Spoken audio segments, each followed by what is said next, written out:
ॐ नमस्ते गणपते त्वमेव प्रत्यक्षं तत्त्वमसि त्वमेव केवलं कर्तासि त्वमेव केवलं धर्तासि त्वमेव केवलं हर्तासि त्वमेव सर्वं खल्विदं ब्रह्मासि त्वं साक्षादात्मासि नित्यं ऋतं वच्मि सत्यं वच्मि अवत्वं माम अववक्तारम् अवश्रोतारम् अवदातारम् अवधातारम् अवानुचानमवशिष्यम् अवपश्चात्तात् अवपुरस्तात् अवचोत्तरात्तात् अवाद्धरात्तात् सर्वतो मां पाहि पाहि समन्तात् त्वं वाङ्मयस्त्वं ब्रह्ममयः त्वमानन्दमयस्त्वं ब्रह्ममयः त्वं सच्चिदानन्दद्वितीयोऽसि त्वं प्रत्यक्षं ब्रह्मासि त्वं ज्ञानमयो विज्ञानमयोऽसि सर्वं जगदिदं त्वत्तो जायते सर्वं जगदिदं त्वस्तिष्ठति सर्वं जगदिदं त्वयि लयमेष्यति सर्वं जगदिदं त्वयि प्रत्येति त्वं भूमिरापो नलो निलो नवः त्वं चत्वारि वाक्पदानि त्वं गुणत्रयातीत त्वं कालत्रयातीत त्वं देहत्रयातीत त्वं मूलाधारस्थितोऽसि नित्यं त्वं शक्तित्रयात्मका त्वां योगिनो ध्यायन्ति नित्यं त्वं ब्रह्मा त्वं विष्णुस्त्वं रुद्रस्त्वमिन्द्रस्त्वम् अग्निस्त्वं वायुस्त्वं सूर्यस्त्वं चन्द्रमास्त्वं ब्रह्म भूर्भुवः सुगुरुं गणादिं गुरुमुञ्चार्य वर्णादिं तदन्तरम् अनुस्वारवर्धर अर्धन्धरूपं तारेणिरुद्धम् एतत्तपवनस्वरूपं गकार पूर्वरूपम् अकारो मध्यमरूपम् अनुस्वारश्चान्तरूपं बिन्दुरुत्तररूपं नादसन्धानं संहिता संधि सैषा गणेश विद्या गणक ऋषि नेत्रद गायत्री छंद श्री महागणपतिर्देवता ओं गं गणपतये नमः एकदन्ताय विद्महे वक्रतुण्डाय धीमहि तन्नो दन्ति प्रचोदयात् एकदन्तं चतुर्हस्तं पाशमङ्कुशधारिणम् अभयवरदं हस्तैर्बिभ्राणं मूषकध्वजं रक्तलम्बोदरं शूपकर्णकं रक्तवाससं रक्तगन्धानुलिप्ताङ्गं रक्तपुष्पैः सुपूजितं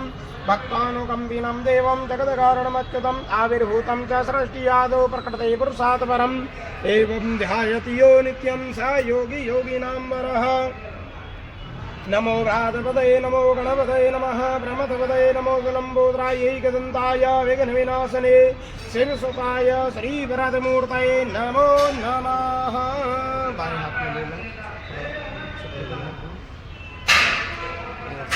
दाहिने हाथ से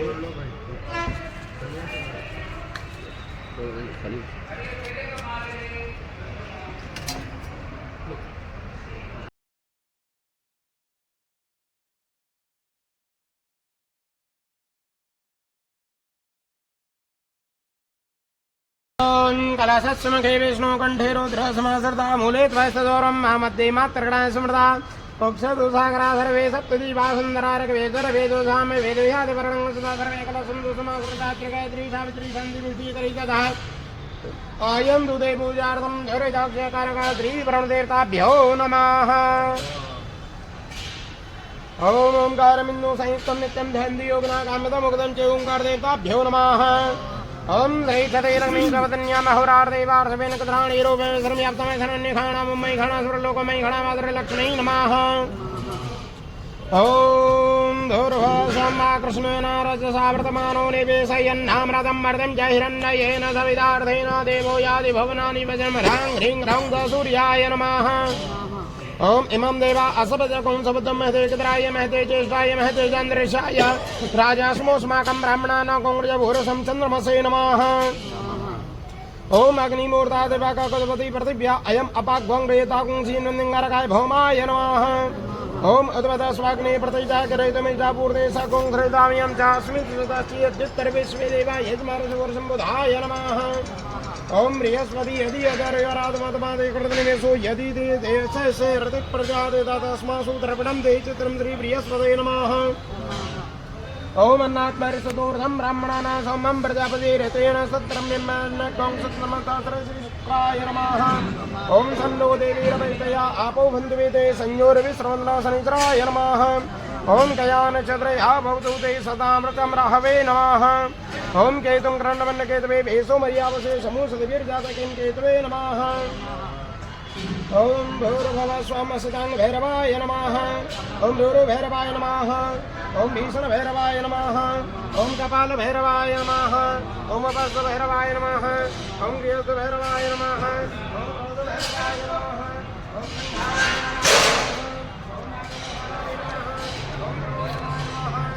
जटाधराय नमः। ओम विनाशकाय नमः। ओम सनातनाय नमः। ओम दिव्याय नमः। ओम देवाय नमः। ओम दिगंबराय नमः। तस्मै नकाराय नमः शिवाय। ओम घोरेभ्यो नमः। ओम घोरेभ्यो नमः। ओम रोगाय नमः। ओम शोषाय नमः। मृत्युरोगाय नमः। कालातीताय नमः। कलविकरणाय नमः। ओम भूर्भुवस्वः पंचोंकार देवताभ्यो नमः। ओम भूर्भुवः संब्रह्मणे नमः। ओम रघवे नमः। ओम वशिष्ठाय नमः। ओम क्रतवे नमः। ओम पुनस्ताय नमः। ओम पुलहाय नमः। ओम गौतमाय नमः। ओम रेभ्यो नमः। ओम मरीचे नमः। ओम दक्षाय नमः। ओम सर्वात्मिकाय नमः। ओम जगद्विदाय नमः। ओम जमदग्ने नमः। ओम परशुरामाय नमः। ओम भारद्वाजाय नमः। ओम कश्यपाय नमः। ओम सर्वात्मने नमः। ओम भूर्भुवः स्वयं ब्रह्माय नमः। ओम भूर्भुवः गौर्यै नमः। ओम पद्मायै नमः। ओम सच्यै नमः। ओम मेधायै नमः। ओम सावित्र्यै नमः। ओम विद्यायै नमः। ओम जयायै नमः। ओम देवसेनायै नमः। ओम स्वधायै नमः। ओम स्वाहायै नमः। ओम मातृभ्यो नमः। ओम लोकमातृभ्यो नमः। ओम धृत्यै नमः। ओम पुष्ट्यै नमः। ओम तुष्ट्यै नमः। ओम आत्मना कुलदेवतायै नमः। ओम घोरसं षोडशमातृकाभ्यो नमः। ओम नमोस्तु सर्वेभ्यो ये केजा पृथ्वी मनु ये अन्तरिक्षे ये दिवितेभ्यः सर्वेभ्यो नमः। ओम वासुके नमः। ओम तक्षकाय नमः। ओम कर्कोटकाय नमः।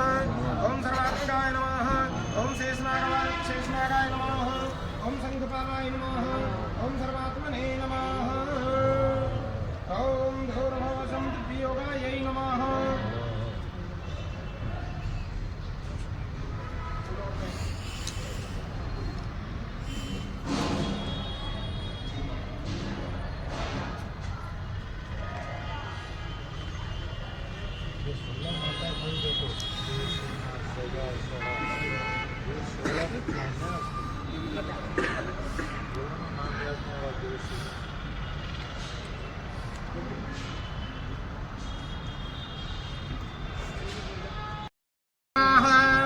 ओम महायोगायै नमः।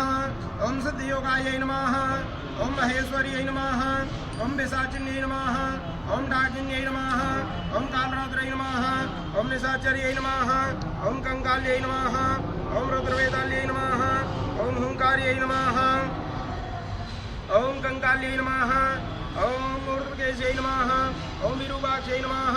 ओम शुष्कांगै नमः। ओम नरभोजिन्यै नमः। ओम खट्कारयै नमः। वीरभद्रायै नमः। धूम्राक्षै नमः।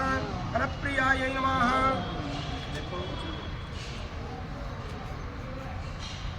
मैंने आपको परसों भी बताया कि हमारा हिंदू धर्म सबसे बड़ा माना गया है, क्योंकि हमारे हिंदू धर्म में हर देवी देवता का पूजन किया जाता है। जैसे कि आप शंकर भगवान के नामों को हम स्मरण कर रहे थे, ध्यान कर रहे थे, शंकर भगवान का आह्वान कर रहे थे, तो उसमें आता है मृत्युवे नमः। हमारे हिंदू धर्म के अंदर मृत्यु की भी पूजा है। यदि कोई व्यक्ति मृत हो जाए ना, तो उसके जो है ना, हमारा हिंदू धर्म में उसके ऊपर भी सामग्री जोड़ते हैं, घी चढ़ाते हैं। तो हमारा हिंदू धर्म इसलिए सबसे बड़ा है। मृत्युवे नमः, कालाय नमः, कालातीताय नमः, काल का भी पूजन है।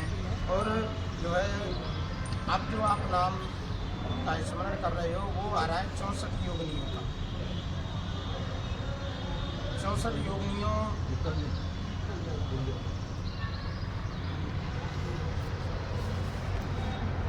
का आवाहन आप कर रहे हो।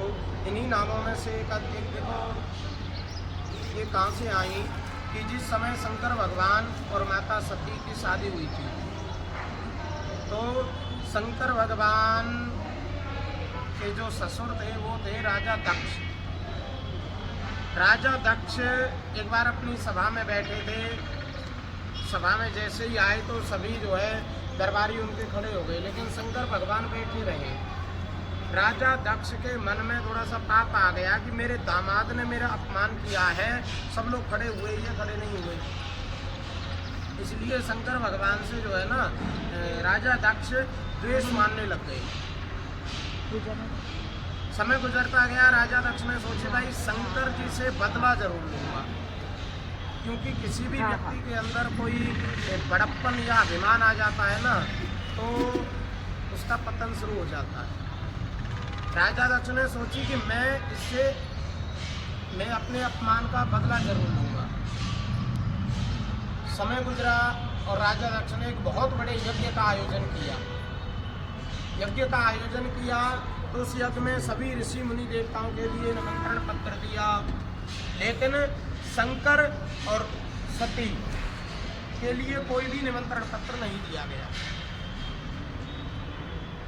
जब सब ऋषि मुनि जो है कई बार कैलाश पर्वत पर होकर सामने से जा रहे थे तो माता सती के मन में करुणा जगी कि हमको जो है ना पिताजी के यहाँ यज्ञ में चलना चाहिए।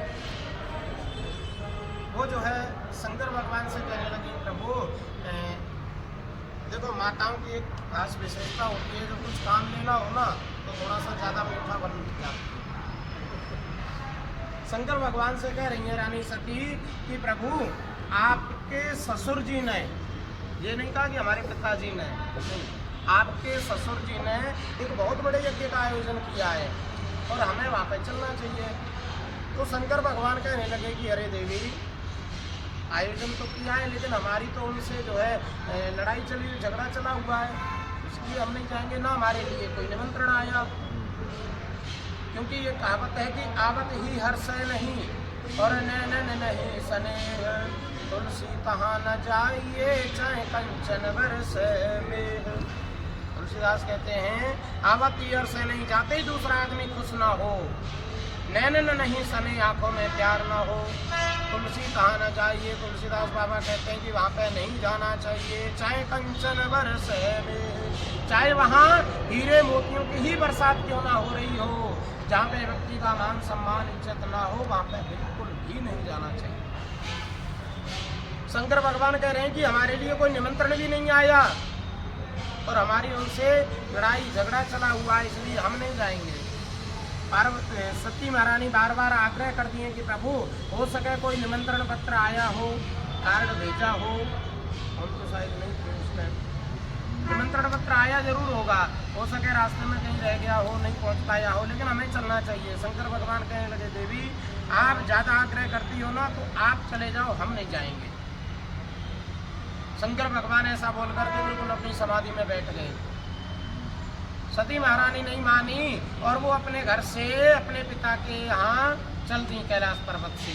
बार बार मूर्ति हुई देखती चल रही है कि हो सके शंकर भगवान जो है, शंकर भगवान वापस आ जाएं। जय श्री राधे प्रभु। हो सके शायद भाई हैदराबाद के अच्छा अच्छा। तो शंकर भगवान को बार बार देखती जा रही है रानी सती की, हो सके शायद शंकर भगवान आ जाए, लेकिन शंकर भगवान तो जो है समाधि में बैठ गए और रानी सती अपने वहीं चली गई जहाँ पे अपने उनके पिताजी राजा दक्ष यज्ञ चल रहा था। राजा दक्ष ने पहले ही घोषणा करवा दी कि भाई असल में तो शंकर और सती यहाँ पे आएंगे नहीं, और यदि आ भी गए तो उनसे कोई नहीं बोलेगा। अपने रिश्तेदार जान पहचान वालों सबको बोल दिया, कोई नहीं आएगा, कोई नहीं बोलेगा उनसे। जैसे ही शंकर रानी सती पहुंची तो सबसे पहले उनकी माता जी दिखी। माँ का हृदय तो बड़ा कोमल होता है और सती महारानी ने कहा कि मैया प्रणाम। तो उनकी माता जी एकदम थोड़ा तो मुड़ी, लेकिन राजा दक्ष की बात याद आ गई। ओहो, महाराज ने मना किया, तुरंत मुंह फेर लिया कि मैंने सुना ही नहीं, वो भी चली गई। और अपने जो भी उनके परिचित थे वो सभी बोले, सती उनसे बोले, लेकिन कोई नहीं बोले। पिताजी को भी देखा, पिताजी मैं सती, लेकिन जो है सती महारानी राजा दक्ष तो बिल्कुल बोले ही नहीं, देखा ही नहीं उनकी तरफ। सती जी का क्रोध बढ़ता हुआ इतना क्रोध उनका बढ़ गया, इतना क्रोध रानी सती का बढ़ गया कि जो बहुत बड़ा हवन यज्ञ कुंड चल रहा था उस यज्ञ कुंड में ही छलांग लगा। आपको पता है कौन से स्थान है वो? हरिद्वार में कनखल। आप उधर गए हों तो कनखल में रानी सती का मंदिर है। शंकर भगवान ऐसे करके जटाओं से बिखरी हुई हैं, वहाँ पे साक्षात दर्शन भी है।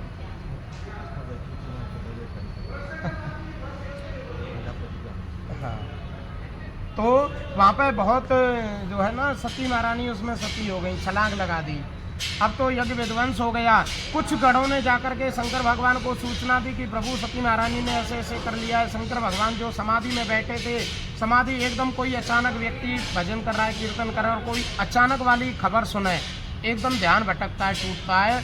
और शंकर भगवान का ऐसे ही टूटा और उनके क्रोध की भी कोई सीमा न रही और अपनी जटाओं में से एक बाल उखाड़ा और धरती में दे मारा। उस बाल में से एक व्यक्ति प्रकट हुआ जिसका नाम था वीरभद्र। वीरभद्र नाम का व्यक्ति प्रकट हुआ, कहने लगा प्रभु मेरे लिए क्या आज्ञा है? शंकर भगवान कहने लगे राजा दक्ष के यज्ञ को विध्वंस कर दो।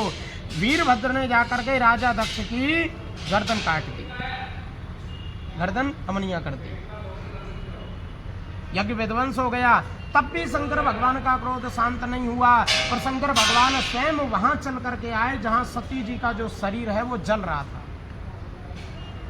और उस जलते हुए शरीर को शंकर भगवान ने अपनी हथेली पर रख दिया। कहने लगे जब प्रलय आएगी तब आएगी, हम प्रलय आने से पहले ही प्रलय कर देंगे।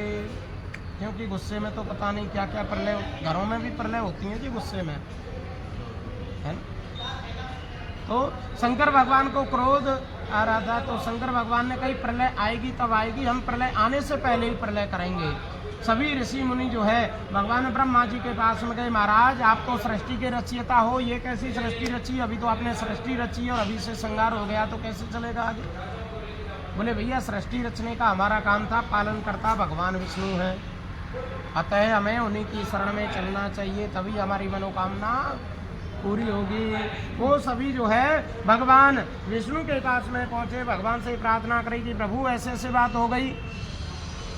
भगवान विष्णु ने सोची भैया पालन करता तो है ही हम, चलो कोई बात नहीं है, कुछ ना कुछ उपाय तो करना पड़ेगा। लेकिन शंकर भगवान के हाथ में जब तक जो सती जी का शरीर है ना, इनके क्रोध को शांत नहीं किया जा सकता।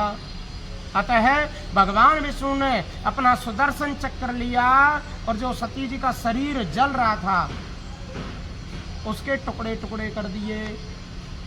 आपको पता है उस समय शंकर भगवान किधर थे? हिमालय की पर्वत पर, और टुकड़े टुकड़े कर दिए। जहाँ पे जीव गिरी वहाँ पे ज्वाला जी, और जहाँ पे नैन गिरे वहाँ पे नैना देवी, जहाँ पे कोई गुप्तांग गिरा वहाँ पे कामाक्षा देवी। इसी प्रकार से ये देवियों के जो है पीठ बन गई जी। अच्छा, उनके जो यहाँ 64 योगिनियों की हम जो पूजा कर रहे हैं उनके नामों में अभी आता है कि कलह प्रियायी। एक देवी ऐसी भी प्रिय होती है, एक देवी ऐसी भी होती है जिसको थोड़ा सा कलह प्रिय होता है। कलह का मतलब आपस में थोड़ा सा मनमुटाव। कोई भी पूजा पाठ करो ना, उसमें स्वाभाविक है कि आपका कुछ ना कुछ किसी न किसी प्रकार से मनमुटाव अवश्य होगा। चाहे कितना ही मन को शांत करके कोई भी काम कर लो, ये अवश्य होगा। यदि ऐसा है होता है तो वो देवी खुश हो रही हैं, ज़्यादा करने की आवश्यकता नहीं किसी को, वो देवी थोड़े से ही प्रसन्न होती हैं। महाराज जी उत्पत्ति क्यों हुई देवी? देवियों की उत्पत्ति आप कल जैसे शायद भागवत जी में नहीं थे, महाराज श्री बता रहे थे कि जो ये राक्षस थे, राक्षस बढ़ते ही जा रहे थे। मान लिया रक्त बीज थे, एक बूंद 64 योगिनियों की, 64 योगिनी जो टुकड़े हुए ना, जो 64 टुकड़े गिरे वही 64 पीठ, 64 रक्त बीज था। रक्त बीज, एक बूंद खून की गिरने से 1000 राक्षस प्रकट होते थे। रक्त बीज इसलिए नाम था कि तेरे खून की एक भी बूंद यदि धरती पर गिरेगी तो 1000 राक्षस प्रकट हो जाएंगे। सबसे भगवती ने। तो माँ भगवती ने, माँ काली ने अपना खप्पर लिया और उसकी एक भी बूंद खून की नीचे नहीं गिरने दी। जैसे ही बूंद आती ना, तुरंत अपना खप्पर अड़ा लेती थी। अपनी श्रद्धानुसार कल अपने सबने देखा, दर्शन किए माता रानी के, खप्पर में प्रणाम किया, जो भी दान दक्षिणा जो था वो सब। तो कहने का तात्पर्य, माँ भगवती ने, देखो माँ भगवती दुर्गा देवी ने अनेकों रूप धारण किए केवल सृष्टि को बचाने के लिए, है राक्षसों से मुक्त करने के लिए। बोल सच्चे दरबार की जय। ओम कलह प्रियाय नमः। फूल है ना बाएं हाथ में, भूल गए, थोड़े दूर चढ़ाते रहो। ओम रक्ताक्षय नमः। ओम गौरवसं राक्षस्यै नमः। ओम घोराय नमः। ओम विश्वरूपाय नमः। ओम भयंकर्यै नमः। ओम कामाक्षय नमः। उग्रचामुण्डायै नमः। भीषणायै नमः। त्रिभ्रांतिकायै नमः। वीरकौमारिकायै नमः। ओम चण्डै नमः। ओम वराह्यै नमः। मुण्डधारिण्यै नमः। ओम भैरव्यै नमः। ओम हस्तिन्यै नमः। ओम रौद्रमुख्यै नमः। ओम प्रेतवाहिन्यै नमः। ओम खड्वाङ्गदी लम्बोष्टै नमः। ओम आदित्यै नमः। ओम मन्त्रयोगिन्यै नमः। ओम हस्तिन्यै नमः। ओम चक्रिण्यै नमः। ओम ग्रहायै नमः। ओम भुवनेश्वर्यै नमः। ओम कण्टक्यै नमः। ओम कारक्यै नमः। ओम शुभ्रायै नमः। ओम गिरियायै नमः। ओम दूत्यै नमः। ओम करारिण्यै नमः। ओम संकिन्यै नमः। ओम पद्मिन्यै नमः। ओम क्षीरायै नमः। ओम असन्धायै नमः। ओम प्रहारिण्यै नमः। ओम लक्ष्मी नमः। ओम कामुक्त्यै नमः। ओम अन्दोलाय नमः। ओम काकरष्टै नमः। ओम अधोमुक्षै नमः। ओम दुर्जट्यै नमः। ओम आलिन्यै नमः। ओम गौरायै नमः। ओम कपाल्यै नमः। ओम विश्वभोजिन्यै नमः। ओम चतुष्षष्टियोगिनीभ्यो नमः। ओम पंचलोकपाल देवताभ्यो नमः। बोलो जी ओम देवताभ्यः पितृभ्यश्च महायोगिभ्यः एव च